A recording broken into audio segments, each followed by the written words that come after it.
Welcome back to my channel UB education. তো আজকে আমি করাবো তোমাদের ক্লাস 7-এর পঞ্চম অধ্যায় নদী।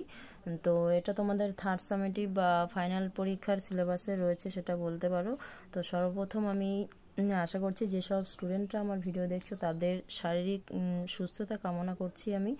আর একটা কথাই বলবো আমি, তোমরা যে ক্লাসেরই হও না কেন আর যে কোনো সাবজেক্টই পড়ো না কেন, সর্বপ্রথমে তোমরা টেক্সট বইটা ভালো করে পড়ে নেবে, তাহলে তোমাদের পড়তে এবং প্রশ্নগুলো করতে যেমন সুবিধা হবে, পরীক্ষার সময়ও অনেক কাজে আসবে। সব সময় টেক্সট বইটা আগে ভালো করে পড়তে হয়। তো আজকে তোমাদের আমি টেক্সট বইটা মোটামুটি পড়িয়ে দেবো এবং প্রশ্নগুলোও সেখান থেকে বুঝিয়ে দেবো। আর এখান থেকে যে সমস্ত ইম্পর্টেন্ট প্রশ্নগুলো আছে সেগুলোও কিছু লিখিয়ে দেবো লাস্টে। তো চলো ভিডিওটি শুরু করি। তো দেখো, প্রথমে নদীর ফার্স্ট পেজে তোমাদের একটা গল্পের আকারে এখানে বোঝানো হয়েছে যে গল্পটা হচ্ছে তোমাদের নদী কিভাবে সৃষ্টি হয়।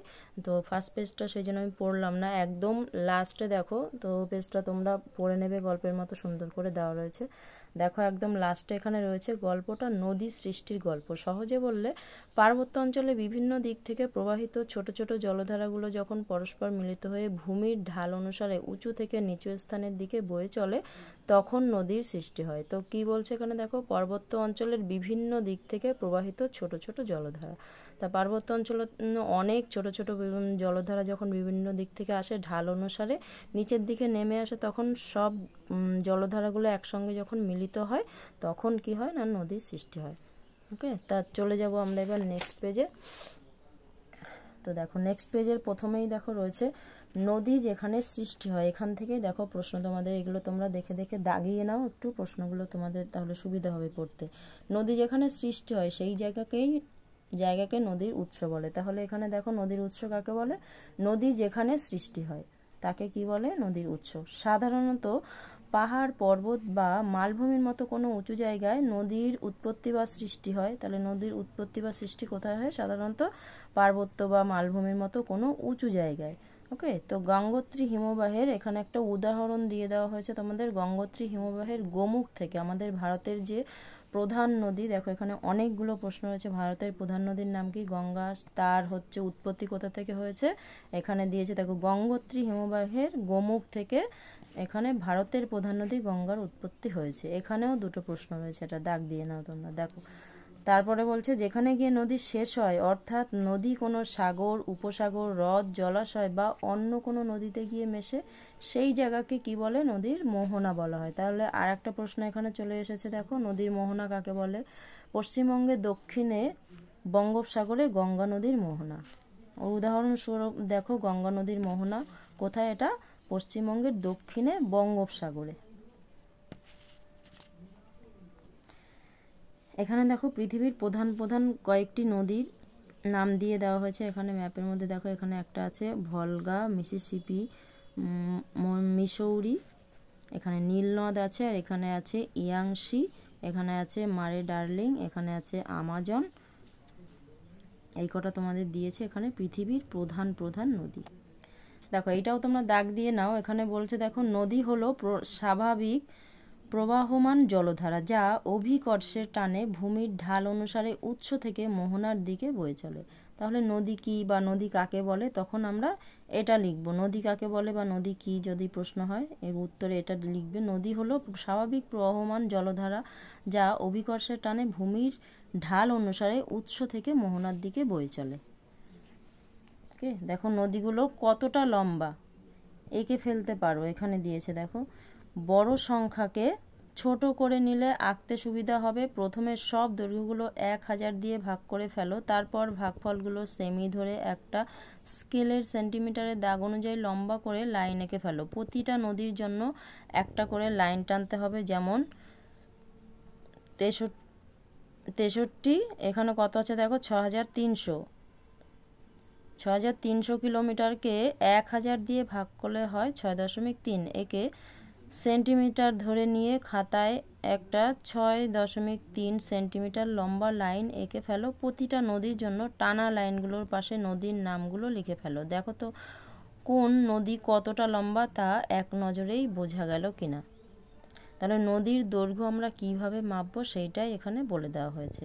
পৃথিবীর দেখো প্রধান নদীগুলোর নাম এখানে দৈর্ঘ্য অনুসারে সুন্দরভাবে বক্সের মধ্যে দিয়ে দেওয়া হয়েছে। দেখো নীল নদ, এটা এখানে দিয়েছে সেকেন্ড বক্সটার মধ্যে। দেখো কোন মহাদেশে অবস্থিত, তাহলে নীল নদ কোন মহাদেশে অবস্থিত, আফ্রিকা মহাদেশে।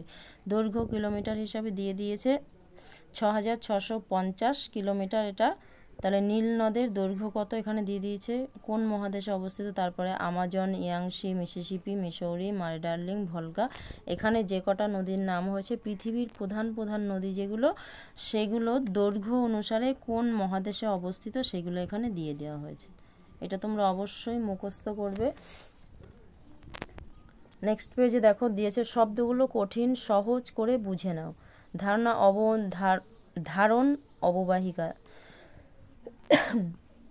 ধারণ অববাহিকা দেখো তোমরা হই আর চইয়ের যে গল্পটা প্রথম পেজে হই আর চইয়ের গল্পটা দেওয়া রয়েছে, যেটা আমি পড়িনি, তোমাদের পড়ে নিতে বললাম। দেখো হই আর চইয়ের একটা গল্প দেওয়া রয়েছে প্রথম পেজে, ওই গল্পটা পড়লে ওটা আসলে নদীর ধারণা অববাহিকারই গল্প।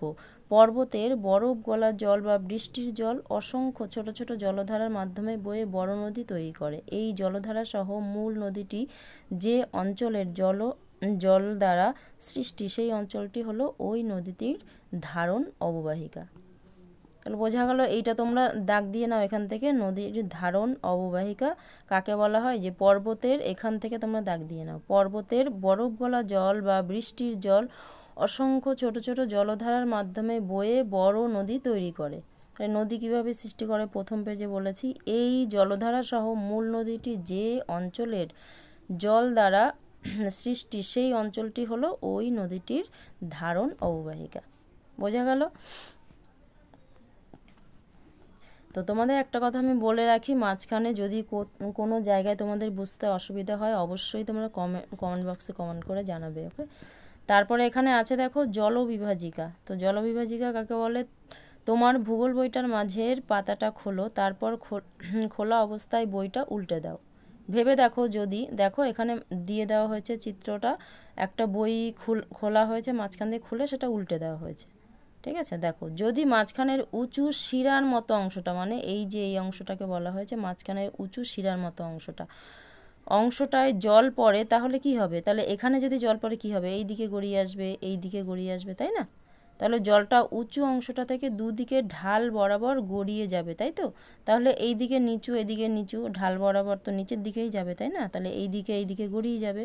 বলছে ঠিক এইভাবে উঁচু পাহাড়ি অঞ্চলে যখন বৃষ্টি হয়, সেই বৃষ্টির জল ভূমির ঢাল বরাবর বিভিন্ন দিকে বয়ে যায়। অর্থাৎ কোনো পাহাড়ের চূড়ার অংশটা বৃষ্টির জলকে বিভিন্ন দিকে ভাগ করে বা বিভাজন করে। তাহলে বইয়ের এই মাঝখানের এইটাকে বলা হচ্ছে কি, পাহাড়ের চূড়া। তাহলে কোনো পাহাড়ের চূড়ার অংশটা বৃষ্টির জলকে বিভিন্ন দিকে ভাগ করে বা বিভাজন করে, তাই তাকে জলবিভাজিকা বলে। এখান থেকে তোমরা এতটা দাগ দিয়ে নাও। কোনো পাহাড়ের চূড়ার অংশটা বৃষ্টির জলকে বিভিন্ন দিকে ভাগ করে বা বিভাজন করে, তাই তাকে জলবিভাজিকা বলে। জলবিভাজিকার বিভিন্ন দিকে বয়ে যাওয়ার জল একাধিক ছোট ছোট জলধারার মধ্যে দিয়ে বয়ে গিয়ে মিলিত হয়ে মূল নদী তৈরি করে। তাহলে মূল নদী কিভাবে তৈরি করে সেটাও এখানে বলে দেওয়া হলো। দেখো হইচইয়ের গল্পে নিশ্চয়ই লক্ষ্য করেছো, অনেকগুলো ছোট ছোট জলধারা পরস্পরের সঙ্গে মিশে গিয়ে একটা বড় নদী তৈরি করেছে। ওই ছোট ছোট জলধারাগুলো মূল নদীটার উপনদী, ওকে। তাহলে ছোট ছোট যে জলধারাগুলো একসঙ্গে মিশে যে নদীটা তৈরি করলো, সেই কি হলো, ওই ছোট ছোট জলধারাগুলো কি, মূল নদীটার উপনদী, ওকে। এখানে দিয়েছে দেখো কি হয়, বাড়ির উঠোনে, পার্কে বা স্কুলের মাঠে ঢালু জায়গায় জল ঢেলে দিয়ে এটা বাড়িতে তোমরা করতেও পারো, যে কোনো জায়গায়। ভূমির ঢাল কোন দিকে, জল নিচু থেকে নিচের দিকে গড়িয়ে যাবে। ঢালের উপরের দিকে এবার পাশাপাশি 6 ইঞ্চি ব্যবধানে, কিন্তু একটু উপরে নিচে 3টি বিন্দু ক খ গ চিহ্নিত করো। এরপর 3টি বিন্দুতে জল ঢেলে দিয়ে কিছুক্ষণ অপেক্ষা করে দেখো 3টে জলধারা ঠিক কিভাবে উঁচু থেকে নিচুর দিকে গড়িয়ে যায়। আরও একটা বিন্দু ঘনাও, ঘয়ের সামনে 1 ফুট দূরে একটা বড় ইট বা বড় পাথর রেখে দাও। এবার ঘ বিন্দুতে জল ঢেলে দেখো জলধারাটা কিভাবে গড়িয়ে যায়। এইটা তোমরা পড়ে বাড়িতে প্র্যাকটিস বা বাড়িতে বা অন্য কোনো জায়গায় প্র্যাকটিসও করতে পারো, ওকে। তো চলো আমরা নেক্সট পেজে চলে যাই। তো দেখো নেক্সট পেজে বলছে উৎস থেকে সৃষ্টি হয়ে কোনো নদী যখন অন্য কোনো নদীতে এসে মেশে তখন তাকে ওই নদীটার উপনদী বলে। তো এখানে একটা প্রশ্ন আছে, দেখো উপনদী কাকে বলে। এই প্রশ্নগুলো যদি তোমাদের না লেখায় তোমরা কিন্তু বই দেখেও পড়ে নিতে পারবে, এখানে দাগ দিয়ে নাও এগুলো দেখে।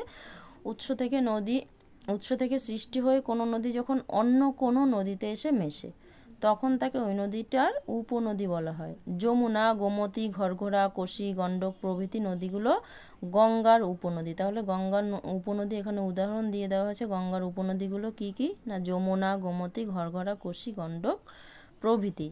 আবার মূল নদী থেকে যে সমস্ত নদীর শাখার মতো বেরিয়ে গিয়ে অন্য কোথাও গিয়ে মেশে, মানে মূল নদী থেকে এদিক থেকে একটা শাখা, ওদিক এখান থেকে দেখো ধরো এটা মূল নদী, এখান থেকে এই গাছের ডালপালার মতো এদিক ওদিক থেকে শাখা যে বেরিয়ে গেছে এইগুলোকে কি বলা হয়? শাখা নদী।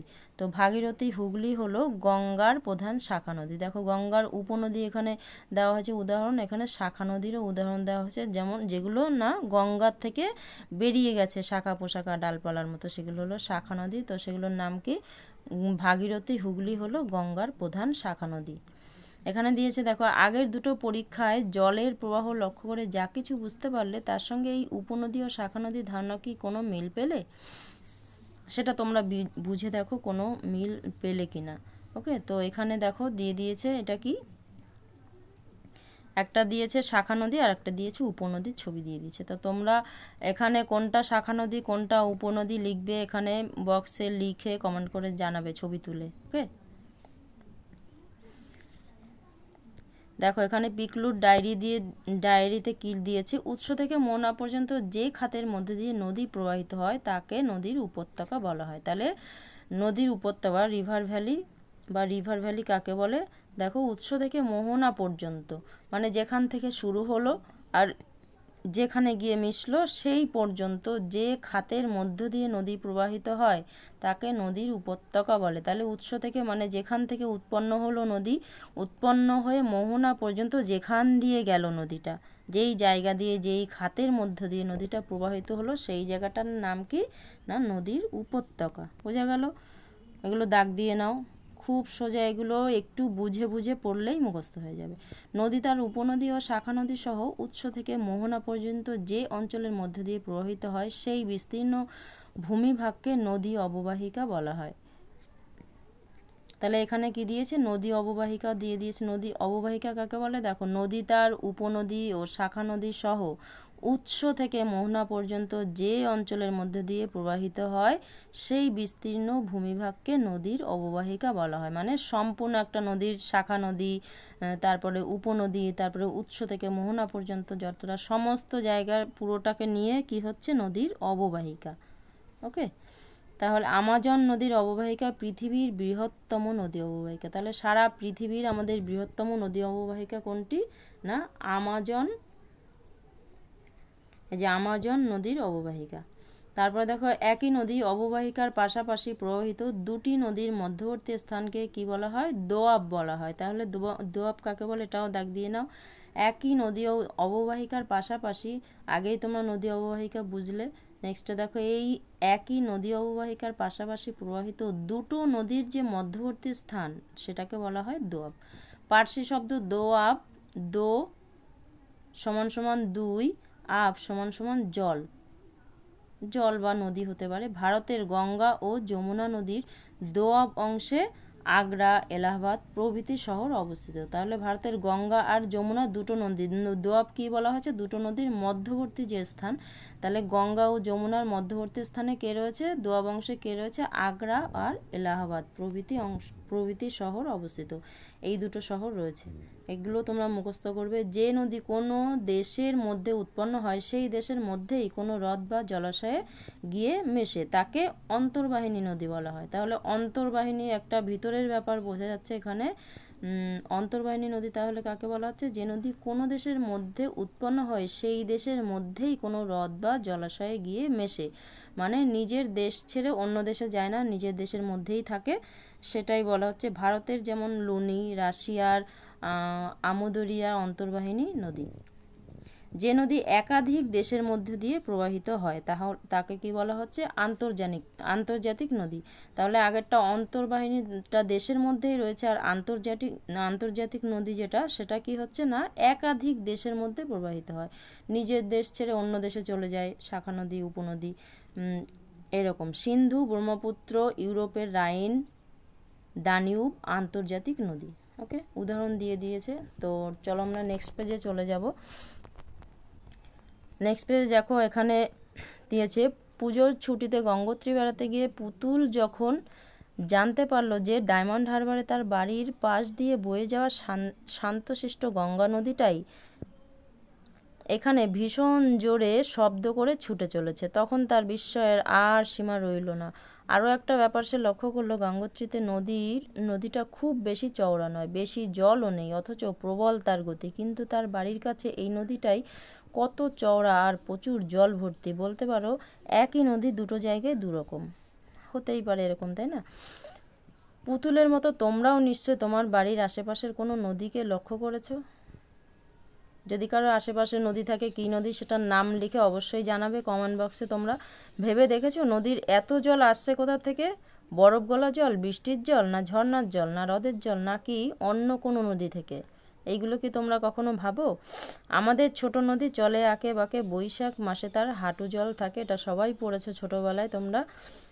দেখো, তারপর এখানে বলছে তোমার দেখা কোনো নদীর সঙ্গে যদি এই কবিতার মিল খুঁজে পাও, তাহলে সেই নদীটার নাম তোমরা এখানে লেখো। এখানে বলেছে দেখো, সাধারণত যেসব নদী উঁচু পার্বত্য অঞ্চলে সৃষ্টি হয় তার জলের উৎস প্রায়শই বরফ গলা জল হয়। এই নদীগুলোতে সারা বছর জল থাকে বলে এদের নিত্যবহ নদী বলে। নিত্য মানে প্রত্যেক, একটা ব্যাপার আসছে, নিত্য মানে সব সময়। তাই বলছে সাধারণত যেসব নদী উঁচু পার্বত্য অঞ্চলে সৃষ্টি হয়, পার্বত্য অঞ্চলের উপরে কি থাকে? উঁচুতে বরফ থাকে, তার জলের উৎস কি হবে তাহলে? বরফ গলা জল হবে নিশ্চয়ই। এই নদীগুলোতে সারা বছর জল থাকে, তাই সারা বছরই জল থাকে বলে নিত্যবহ নদী বলে। মানে নিত্য মানে সব সময় যেগুলো বয়ে চলে, সেই অর্থে এটা নিত্যবহ নদী। ওকে, মানচিত্রে এই নদীগুলো নীল রঙের সাহায্যে দেখানো হয়। তাহলে নিত্যবহ নদীগুলি মানচিত্র তোমরা নীল রঙের দেখবে যেগুলো, সেগুলোই নিত্যবহ নদী। উদাহরণ হিসাবে আমাদের গঙ্গা নদী। দেখো, মালভূমি বা অন্য কোনো কম উঁচু জায়গায় সৃষ্টি হওয়া নদীগুলো জলের উৎস সাধারণত বৃষ্টির জল। এই কারণে শুধুমাত্র বর্ষাকাল ছাড়া সারা বছর এই নদীগুলোতে জল প্রায় থাকে না, তাই এদের অনিত্যবহ নদী বলে। মানচিত্রে এই রকম নদীকে কালো রঙে দেখানো হয়। উদাহরণস্বরূপ এখানে বাঁকুড়ার গন্ধেশ্বরী। ওকে, তাহলে মালভূমির এখানে নিত্যবহ বুঝলে, তারপরে অনিত্যবহ এখানে বলেছে। তাহলে এর বিপরীত দেখো, মালভূমি বা অন্য কোনো কম উঁচু জায়গায় সৃষ্টি হয় যেগুলো, সেগুলো কি হবে? নদীগুলো জলের উৎস কী হবে? সাধারণত বৃষ্টির জল। এই কারণে শুধুমাত্র বর্ষাকালে, তাহলে যখন বৃষ্টি না হবে তখন জল থাকবে না, সারা বছর এই নদীগুলোতে তো জল থাকে না, তাই এদের অনিত্যবহ নদী বলে। দেখো, এখানে শেষে দিয়েছে বর্ষাকালে অথবা কোনো বৃষ্টির দিনে রাস্তার জমা জলে, নর্দমার জলে, খালে বিলে কাগজের নৌকা ভাসাতে বেশ ভালো লাগে। কেমন তর করে স্রোতে ভেসে চলে, লক্ষ্য করেছ কি? জলটা কেমন ঘোলা। জলের স্রোতে মাটি, বালি, ছোট নুড়ি, পাথর, আবর্জনা সবই জলের মধ্যে এসে পড়ে। আবার কিছু দূরে যেতে না যেতেই নৌকাটাও কোথায় আটকে যায়। এরকম কি দেখেছো তোমরা? তো নেক্সট পেজে চলে এসেছি। দেখো, এখানে আছে নদী কি কি কাজ করে। নদীও মূলত বয়ে যাওয়া জলধারা। নদীও তার জলস্রোতের ধাক্কায় মাটি, বালি, ছোট বড় নুড়ি, এমনকি বড় বড় পাথর সবই চূর্ণ করে এগিয়ে চলে। এটাই নদীর ক্ষয় কাজ। তাহলে নদীর কাজ কি? এখানে ক্ষয় কাজ দিয়েছে কি? নদীর মূলত বয়ে যাওয়া জলধারা। নদী একটা মূলত বয়ে যাওয়া জলধারা। তো নদীও তার জলস্রোতের ধাক্কায় নদী কি করছে? দেখো, বালি, মাটি, ছোট বড় নুড়ি, এমনকি বড় বড় পাথর, সেগুলো কি করছে? চূর্ণ করে এগিয়ে চলছে। এটা নদীর কি কাজ? না, ক্ষয় কাজ। দেখো, বলছে পরে, এইসব নুড়ি, কাঁকর, বালি, পলি সবই নদীর স্রোতের সঙ্গে উঁচু থেকে নিচু অঞ্চলের দিকে বয়ে চলে। এটাই নদীর বহন কাজ। তাহলে ফার্স্টে কি গেল, এটা নদীর ক্ষয় কাজ, এটা গেল, নেক্সটে গেল বহন কাজ। তোমরা এভাবে পয়েন্ট করে করে লিখতে পারো নদীর কি কি কাজ, ক্ষয় কাজ, বহন কাজ, তারপরে সঞ্চয় কাজ। দেখো সঞ্চয় কাজটা কি করছে নদী, আবার কোথাও স্রোত কমে গেলে এইসব পদার্থগুলো নদীর পাশে বা নদী খাতের মধ্যে জমা হতে থাকে। এটাই নদীর কি না সঞ্চয় কাজ। নদীর এই 3 প্রকার কাজ নির্ভর করে নদীর শক্তির উপর। নদীতে জলের পরিমাণ, গতিবেগ, ভূমির ঢাল প্রভৃতি থেকে নদী শক্তি পায়। নদীর শক্তি বেড়ে গেলে নদী বেশি করে ক্ষয় আর বহন কাজ করে, আবার নদীর শক্তি কমে গেলে নদী বেশি সঞ্চয় করে। তো নদীর কাজ তোমরা যদি প্রশ্ন নিজেরা লিখতে চাও তো কিভাবে লিখবে, নদীর এই 3টে কাজ পয়েন্ট করে লিখবে, ক্ষয় কাজ, বহন কাজ ও সঞ্চয় কাজ পয়েন্টিং করে লিখবে। ওকে, তারপর দেখো এখানে বলছে নদী শক্তির সঙ্গে নদীর কাজের কি সম্পর্ক, বুঝতে পারলে কিছু?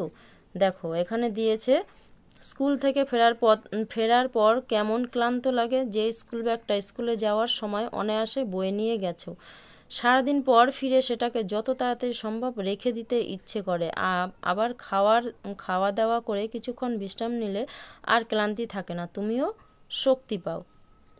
এটা কখনো ভেবে দেখেছো তোমরা?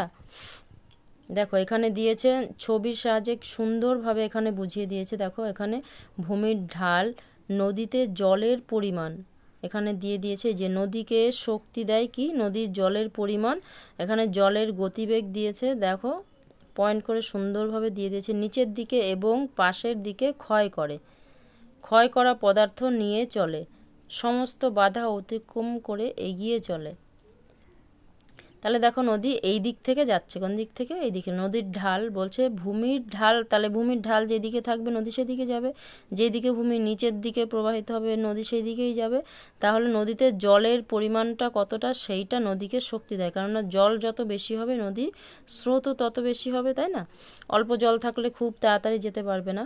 তারপর বলছে নিচের দিকে এবং পাশের দিকে ক্ষয় করে, তাহলে নদী যেখান থেকে চলবে দেখবে সাইড থেকে এবং নিচের থেকে তারা ক্ষয় করতে করতে যাবে। তাহলে ক্ষয় করা পদার্থ নিয়ে চলে, ক্ষয় করা যে পদার্থগুলো সেইগুলো জলের স্রোত যখন যায় তার সঙ্গে সঙ্গে নিয়ে চলে যায়, সেটাই বলছে।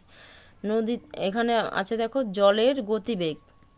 তো জলের গতিবেগ কতটা হবে সেটা তো জলের পরিমাণের উপর নির্ভর করবে, আগেই বলেছে। সমস্ত বাধা অতিক্রম করে এগিয়ে চলে, তাহলে জল কি করে না সমস্ত বাধা অতিক্রম করে এগিয়ে চলে। এখানে দিয়েছে দেখো তোমাদের, বলছে পরীক্ষা করে বলো তো জল কোথায় তাড়াতাড়ি গড়িয়ে যায়, সমতল জায়গায় না ঢালু জায়গায়? দেখো এটা অবশ্যই ঢালু জায়গায় হবে। ঢালু জায়গায় জল কখন তাড়াতাড়ি গড়িয়ে যায়, জলের পরিমাণ বাড়লে না কমলে? তাহলে অবশ্যই জলের পরিমাণ যখন বেশি হয় তখন জল গড়িয়ে যায়। তাহলে এটাও তোমাদের বলে দিলাম। তো দেখো এখানে এই পর্যন্তই আমি বোঝালাম তোমাদের আজকে। তো ভিডিওটি ভালো লাগলে অবশ্যই তোমরা ভিডিওটিতে একটি লাইক করে চ্যানেলটি সাবস্ক্রাইব করে রাখবে, যাতে পরের ভিডিওতে নেক্সট পার্টে, আমি এইটা পার্ট 1 করলাম, নেক্সট পার্টে আমি যেইটুকু বাকি আছে ওইটুকু তোমাদের পড়িয়ে বুঝিয়ে প্রশ্ন কটাও দিয়ে দেবো, যে কটা ইম্পর্টেন্ট কোশ্চেন আছে তোমাদের লেখানোর মতো কয়েকটা লিখিয়েও দেবো। তো যদি প্রয়োজন হয় তোমাদের তাহলে চ্যানেলটিকে সাবস্ক্রাইব করে রাখবে, নেক্সট ভিডিওটা যাতে তোমরা খুব তাড়াতাড়ি পেয়ে যাও। তো সমস্ত ভিডিওটি দেখার জন্য তোমাদের অসংখ্য ধন্যবাদ। Thank you.